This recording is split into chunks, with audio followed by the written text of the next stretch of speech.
అందరికీ నమస్కారం. నా పేరు తనుశ్రీ. నేను 6th క్లాస్ చదువుతున్నాను. నేను ఈరోజు భగవద్గీత చెప్తాను. ఓం శ్రీ కృష్ణ పరమాత్మనే నమః. అథ ప్రథమోऽధ్యాయః అర్జున విషాదయోగః. ధృతరాష్ట్ర ఉవాచ ధర్మక్షేత్రే కురుక్షేత్రే సమవేతాయుయుత్సవః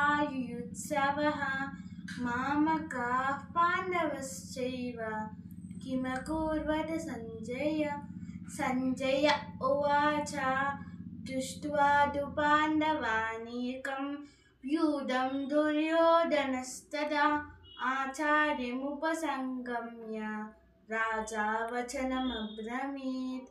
పశ్యేతాం పాండుపుత్రాణాం ఆచార్యమహतीं च వ్యూఢాం ద్రుపదపుత్రేణ తవ శిష్యేణ ధీమతా. Thank you.